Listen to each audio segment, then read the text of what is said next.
Hello everyone, welcome to the channel. This is lecture number 2 of FSC Part 2 Chemistry, chapter number 16.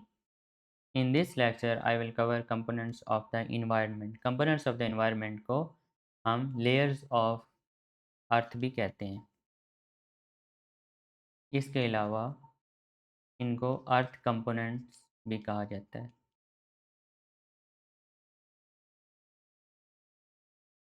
Actually total 4 components हैं environment के या अर्थ की 4 layers हैं.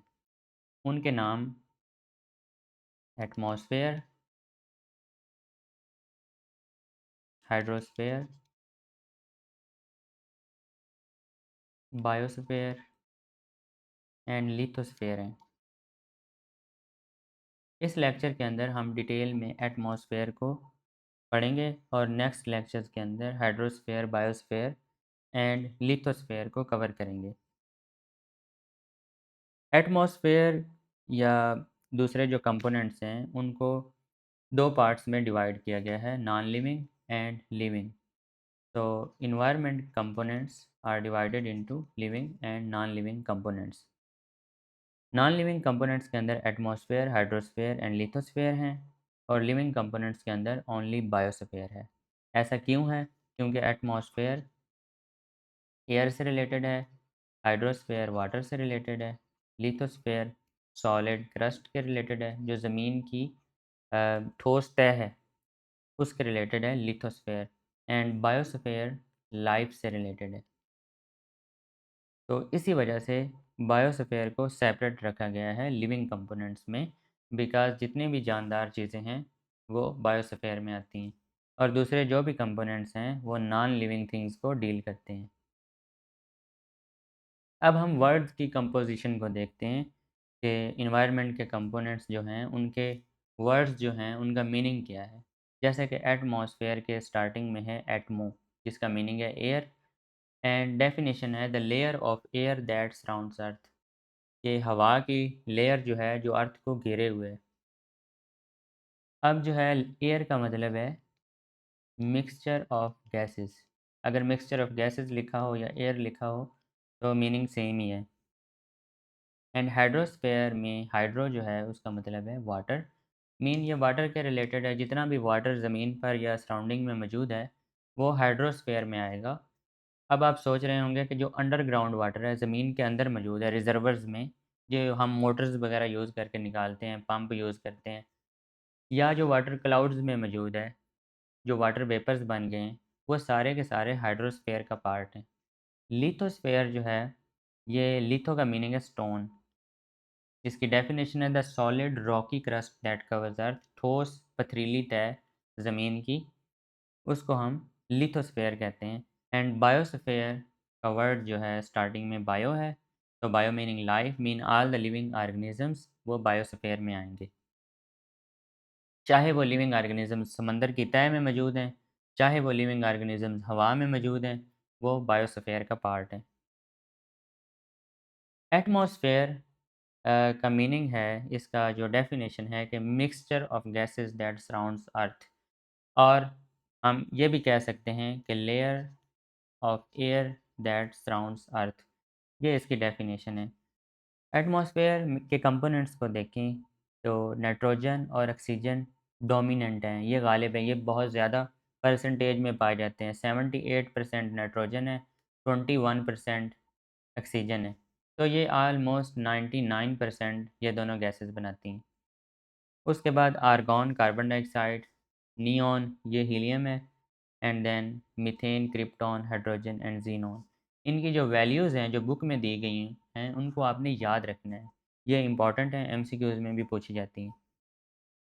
Atmosphere को different zones में divide किया गया है. ये जोन्स आपकी बुक में मेंशन नहीं है, लेकिन इन जोन्स को देखना ज़रूरी है. अदरवाइज़ जो बुक में डिस्क्रिप्शन लिखी हुई है उसको आप पढ़ेंगे तो वो एक रट्टा कंसिडर होगा.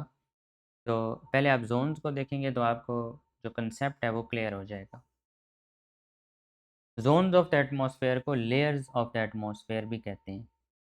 Actually there are 5 zones from troposphere to exosphere. हर जोन का टेम्परेचर जो है वो डिफरेंट है. ट्रोपोस्फेयर वो रीजन है जिसमें हम मौजूद हैं। ये ऑलमोस्ट 10 किलोमीटर यहाँ से ज़मीन की तह से 10 किलोमीटर ऊपर तक ट्रोपोस्फेयर है। जो एयरप्लेन है वो ट्रोपोस्फेयर और स्ट्रेटोस्फेयर की जो बाउंड्री है वहाँ पे फ्लाई करते हैं। ये मैं आपको बताऊँगा कि वहाँ पे क्यों फ्लाई करते हैं, इसकी रीज़न क्या है। जो क्लाउड्स हैं, बादल जो होते हैं वो ट्रोपोस्फेयर के अंदर मौजूद हैं, प्रेसिपिटेशन होती है, बारिश होती है। ये सारे जो वेदर के इवेंट्स हैं, वाटर का रिसाइक्लिंग होना, सब कुछ, ये ट्रोपोस्फेयर के अंडर आता है। ये सारे इवेंट्स ट्रोपोस्फेयर में हो रहे होते हैं। तो ट्रोपोस्फेयर बहुत ज़्यादा इम्पोर्टेंट रीजन है। ये टेम्परेचर को भी कंट्रोल करता है, तो इसको थर्मोस्टैट भी कहा जाता है। थर्मोस्टैट का मतलब है कि टेम्परेचर जब बढ़ने लगता है, तो उसको भी कंट्रोल करता है और जब कम होने लगता है, तो ज़्यादा कम होने से भी बचाता है। क्योंकि यहाँ पे एयर की सर्कुलेशन कुछ इस तरह से है कि ये टेम्परेचर यहाँ पे मेंटेन रहता है और जो हीट है वो रीडिस्ट्रीब्यूट हो जाती है। और इसके बाद आता है स्ट्रेटोस्फेयर। स्ट्रेटोस्फेयर में ओज़ोन लेयर मौजूद है। तो ऑलमोस्ट यहाँ पे ओज़ोन की एक लेयर पाई जाती है। स्ट्रेटोस्फेयर 10 टू 52 किलोमीटर तक फैला हुआ है। ट्रोपोस्फेयर के बाद स्ट्रेटोस्फेयर स्टार्ट हो जाता है। ट्रोपोस्फेयर में जैसे-जैसे हम ऊपर जाते हैं, टेम्परेचर लो होता जाता है। लेकिन स्ट्रेटोस्फेयर में जैसे-जैसे हम ऊपर जाते हैं, टेम्परेचर बढ़ता जाता है। और इसके बाद आता है मीज़ोस्फेयर। मीज़ोस्फेयर कोल्डेस्ट रीजन है अर्थ के ऊपर, जो नेचुरली अकरिंग है, कुदरती तौर पे पाया जाता है। यहाँ टेम्परेचर -90 डिग्री सेंटीग्रेड या उससे भी कम होता है। ये 52 टू 85 किलोमीटर तक फैला हुआ है। ये मीटियोर्स जो हैं यहाँ पे बर्न होते हैं। क्योंकि इसकी रीज़न है मीटियोर्स यहाँ पे क्यों बर्न होते हैं, ये भी आपको मैं एंड पे बताऊँगा। थर्मोस्फेयर ये 85 टू 692 किलोमीटर तक फैला हुआ है। थर्मोस्फेयर में टेम्परेचर ऑलमोस्ट 2000 डिग्री सेंटीग्रेड पर भी चला जाता है और उसके बाद एक्सोस्फेयर स्टार्ट हो जाता है। जो हबल टेलीस्कोप है, ये टेलीस्कोप एक्चुअली एक साइंटिस्ट के नाम पे है। तो ये भी थर्मोस्फेयर में मौजूद है। सैटेलाइट्स भी यहाँ पे होते हैं और अरोरा जो सदर्न एंड नॉर्दर्न लाइट्स हैं, ये फ़िनलैंड, नॉर्वे, स्वीडन, यूएसए में नज़र आती हैं। तो ये सब थर्मोस्फेयर में मौजूद है। अब आपको बताना है कि ये जो जेट है फाइटर जेट, ये स्ट्रेटोस्फेयर में क्यों है? ये ट्रोपोस्फेयर और स्ट्रेटोस्फेयर की बाउंड्री में एयरप्लेन क्यों है? ये बाउंड्री में इसलिए है क्योंकि ट्रोपोस्फेयर के अंदर रेजिस्टेंस ज़्यादा है। हवा का सामना करना पड़ता है ना, जब कोई चीज़ फ्लाई करती है तो हवा उसको रोकने की कोशिश करती है। ट्रोपोस्फेयर बहुत ज़्यादा डेंस रीजन है, इसमें एयर मॉलिक्यूल्स बहुत ज़्यादा हैं। ऑलमोस्ट 80% जो है, ये पूरे एटमॉस्फेयर का 80% पार्ट जो है वो ट्रोपोस्फेयर के पहले कोई 5-6 किलोमीटर के अंदर मौजूद है। तो यहाँ पे जो चीज़ फ्लाई करेगी उसको बहुत ज़्यादा रेजिस्टेंस का सामना करना पड़ेगा। अगर हम ट्रोपोस्फेयर से थोड़ा ऊपर मूव करेंगे, वहाँ पे फ्लाई करेंगे, तो एक तो रेजिस्टेंस कम होगी और इसके अलावा विज़न भी क्लियर होगी। क्योंकि बादल जो हैं वो ट्रोपोस्फेयर के अंदर मौजूद हैं। तो बादलों में से पायलट्स को देखना मुश्किल होता है। तो लेकिन जब ये स्ट्रेटोस्फेयर या ट्रोपोस्फेयर स्ट्रेटोस्फेयर की बाउंड्री पर मूव करते हैं, तो बादल नीचे रह जाते हैं, ऊपर विज़न भी क्लियर हो जाती है। फाइटर जेट्स भी इसीलिए यहाँ पे फ्लाई करते हैं क्योंकि वहाँ एक तो रेजिस्टेंस कम होती है, विज़न क्लियर होती है और ये स्टील्थ फाइटर होते हैं, इनको छुप के चलना होता है, तो ये थोड़ा ऊपर फ्लाई करते हैं। उसके बाद हबल टेलीस्कोप है, ये टेलीस्कोप एक्चुअली पिक्चर्स लेती है और इसके अलावा जो रेडिएशंस हैं, उनका डेटा भी कलेक्ट करती है।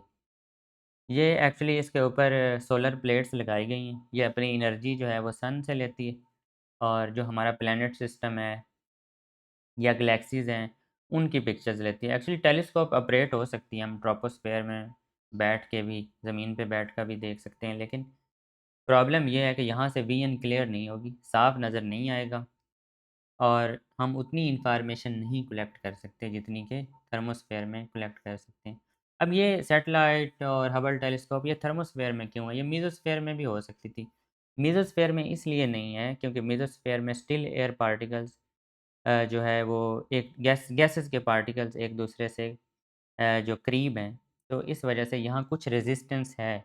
लेकिन थर्मोस्फेयर में बिल्कुल रेजिस्टेंस नहीं है, जो चीज़ जहाँ छोड़ दी जाए वहीं चलती रहेगी। कुछ बुक्स में मेंशन है कि 100 किलोमीटर के बाद जो है वो खला शुरू हो जाती है। तो ऑलमोस्ट थर्मोस्फेयर में आप ऐसे समझिए कि यहाँ पे स्पेस स्टार्ट हो गई है।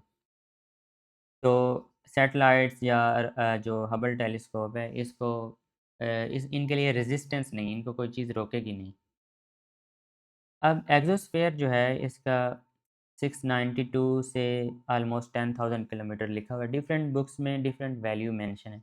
आपकी बुक में है कि ये सारा जो एटमॉस्फेयर है ये 1000 किलोमीटर तक फैला हुआ है।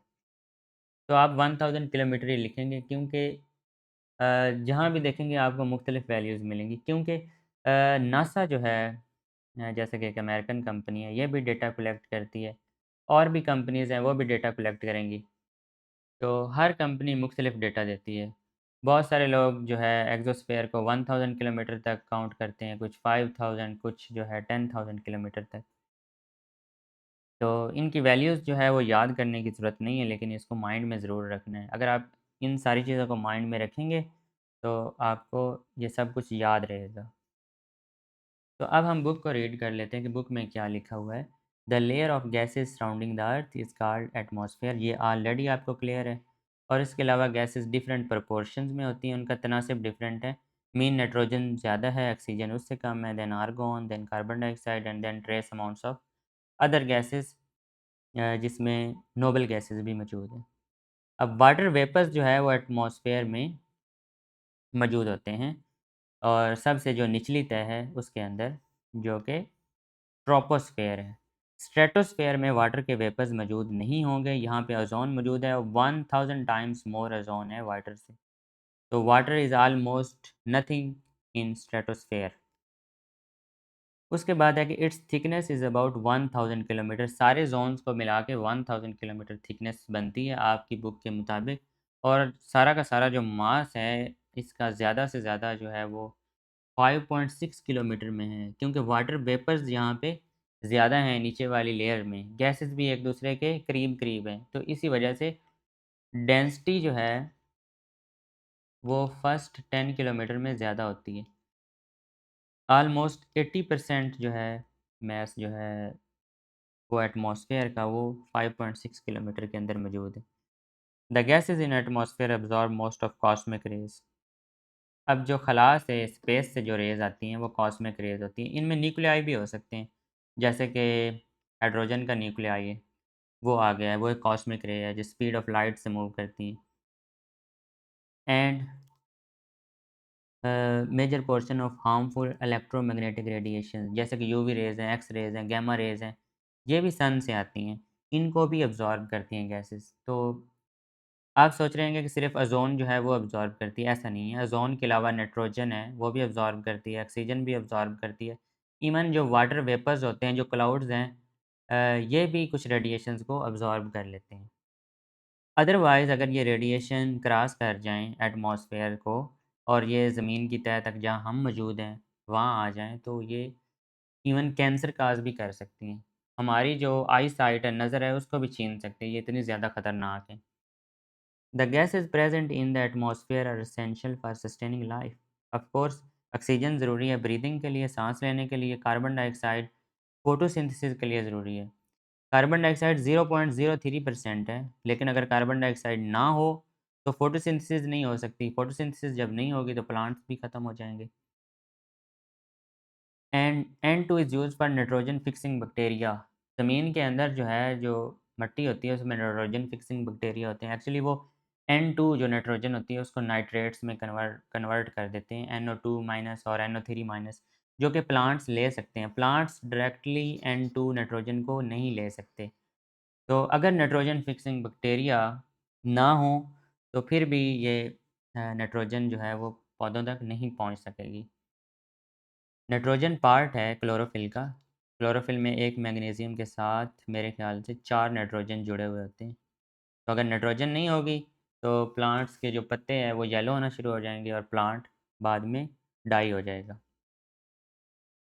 And water vapours are responsible for sustaining various forms of life on the earth. बिल्कुल वाटर वेपर्स ही ना होंगे तो फिर लाइफ कैसे सस्टेन होगी, जब ज़मीन पर नमी ही ना होगी। तो इस वजह से वाटर वेपर्स भी ज़रूरी हैं, क्योंकि एक तो ये बारिश का ज़रिया हैं, जब ये ऊपर जाएँगे तो क्लाउड्स बनेंगे, क्लाउड्स फिर प्रेसिपिटेशन होगी, फिर बारिश होगी, तो एक वाटर साइकिल जो है वो चलता रहता है। Atmosphere also maintains the heat balance of the earth, ये मैंने आपको समझाया है पहले भी कि एटमॉस्फेयर में डिफरेंट ज़ोन्स होते हैं, लेकिन जो सबसे निचला ज़ोन है ट्रोपोस्फेयर, इसमें हवाएँ इस तरह चलती हैं कि जो हीट है यहाँ पे वो डिस्ट्रीब्यूट हो जाती है। तो आई थिंक हम यहाँ तक आज पढ़ेंगे एंड नेक्स्ट लेक्चर में हम दूसरे कंपोनेंट्स जो है इन्वायरमेंट के उनको कवर करेंगे। Thank you for listening. अल्लाह हाफिज़।